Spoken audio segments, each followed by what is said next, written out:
واکنش فرهاد دریا، آوازخوان پرآوازه کشور بعد از حذف فهیم فنا از ابرستاره. به نام خداوند بخشاینده و مهربان. باز هم خوش آمدید به یکی دیگر از ویدیوهای چینل کابل استار. تقاضا می نماییم که تا آخرین ویدیو با ما بوده و چینل ما را نیز سابسکرایب نمایید تا از ویدیوهای جدید و روزانه ما اطلاع حاصل نمایید. فرهاد دریا در صفحه رسمی فیسبوک خود می نویسد که حرمت هنر را نگه دارید. هنر موسیقی تنها آواز نیست، تنها گلو زدن و بدل کردن چند دست لباس بر روی استیج و صحنه، چند لایک و چند عکسک فتوشاپ شده در اینترنت نیست. هنرمند با هنر و حضور فیزیکی خود در حریم خانواده ها می درآید و به عنوان عضو آن خانواده پذیرفته و اعتماد می شود. این هنر یک ادبگاه کامل است و جهانی از دانش، تقوا، فرهنگ و اخلاق می خواهد تا یک آوازخوان به هنرمند مبدل شود. آخرین اجرای منصور جلال در ابرستاره دلم را به هنر جوان افغانستان امیدوار ساخت. امید دارم مردم هنرپرور ما این جوان با هنر را حمایت کنند. محبت، راهنمایی و بالابینی قیس الفت با هنر در پیروزی های منصور جلال عزیز نیز نباید نادیده گرفته شود. دلم از شوق جغو میزند وقت استعدادهای جوان و برجسته خوش می درخشند و قدم قدم به سوی تغییر و بالندگی می روند.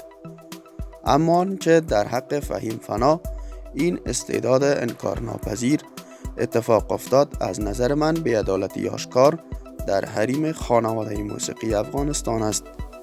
فکر نکنید که اگر چندین دوره اخیر نظام‌ها و حکومت‌ها به موسیقی و هنر ارزش قائل نبودند، پس هنر هم هیچ بازخواستگر ندارد.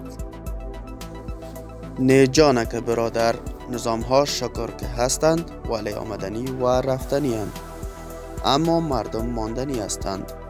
این مردم است که با حمایت میلیونی خود به بازخواستگر ارزش‌ها و از جمله به بازخواستگر هنر تبدیل می شوند.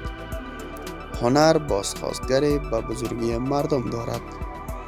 سخنان امروز من تنها متوجه یک آدرس و یک شخص معین نه، بلکه متوجه یک جریان کلان مافیایی تازه در موسیقی افغانستان است که دستها و دستگاه‌های متعددی باعث ایجاد آن شده است. دستها و دستگاه‌هایی که به خاطر منافع خود با اعتماد میلیون‌ها انسان بازی می‌کنند. باور دارم فهیم فنا با ترک استیج ابرستاره به استیج‌های بلندتری خواهد رسید، استیج‌هایی که مسیر آن از درون قلب میلیون‌ها دوستدار موسیقی خواهد گذشت. منصور جلال را حمایت کنیم. فرهاد دریا. از سوی دیگر گزارشنامه افغانستان در برگه رسمی فیسبوک خود می نویسد که با جمهوری 3 نفره لاتری برآمد. چگونه مارشال دوستم از جمهوریت غنی در برابر طرح حکومت موقت طالبان حمایت کرد؟ مردم زیر دو سنگ قبول بد و بدتر گیر افتادند. گزارش ها مشعر است که مارشال دوستم پس از دریافت پیام دکتر عبدالله توسط حاجی محقق حاضر به دفاع از حکومت غنی در مقابل طرح حکومت موقت طالبان گردیده است. گزارش میگوید که عبدالله به مارشال دوستم گفته است که اگر از جمهوریت و حکومت فعلی به رهبری اشرف غنی حمایت کند، مصارف گزاف وی و افرادش پرداخته خواهد شد. گزارش همچنان میرساند که پس از دریافت پیشنهاد عبدالله، مارشال دوستم با وی تماس گرفته و حمایت خود را از جمهوریت اعلام کرده است. سپس عبدالله که تا این دب نتوانسته بود بین حمایت از حکومت فعلی و طرح حکومت موقت طالبان یکی را انتخاب کند، با مشخص شدن دیدگاه مارشال دوستم در تلویزیون ظاهر و حمایتش را از حکومت فعلی اعلام کرد. عبدالله همیشه آخر از همه تصمیم میگیرد زیرا به خود باور ندارد و می ترسد در انزوا قرار بگیرد.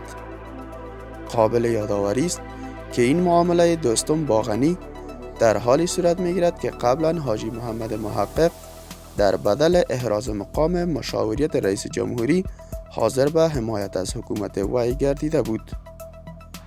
همچنان گفته می شود که طرح جمع‌آوری رهبران و قماندانان جهادی بر محور غنی و حمایت آنان از حکومت فعلی در مقابل طرح حکومت موقت طالبان بخشی از سخنان حفیظ منصور وکیل پارلمان نیز بوده است که 1 ماه قبل در دیدار با غنی مطرح کرده بود.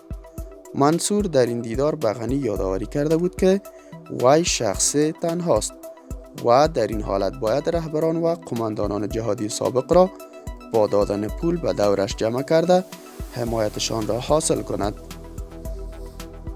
در غیر آن همه از طرح تشکیل حکومت موقت حمایت خواهند کرد و بقای غنی ناممکن خواهد شد. اعلام حمایت مارشال دوستم محقق و عبدالله از حکومت فعلی نشان دهنده آن است که اولا این زوات تشکیل حکومت مشترک با طالبان را به منافع خود نمی بینند. ثانیاً افراد معامله گرند و اگر 1000 بار دیگر هم به انهای مختلف از درگاه قدرت رانده شوند و یا توهین و تحقیر گردند به خاطر بودن در قدرت و از دست ندادن امتیازاتشان باز هم با غنی و هر کسی دیگری وارد معامله می شوند. با پیوستن دوستم عبدالله و محقق به غنی ممکن است سایر رهبران و قماندانان نیز به این کاروان بپیوندند و یا با حمایت از طرح حکومت موقت در نقش اپوزیسیون ظاهر شوند. با تشکر از اینکه تا آخر این ویدیو با ما بودید. جهت حمایت کانال یوتیوب کابل استار را سابسکرایب نمایید تا از ویدیوهای جدید و روزانه ما نیز اطلاع حاصل نمایید. تا ویدیوهای دیگر، الله یار و مددگارتان. اوقات خوش داشته باشید.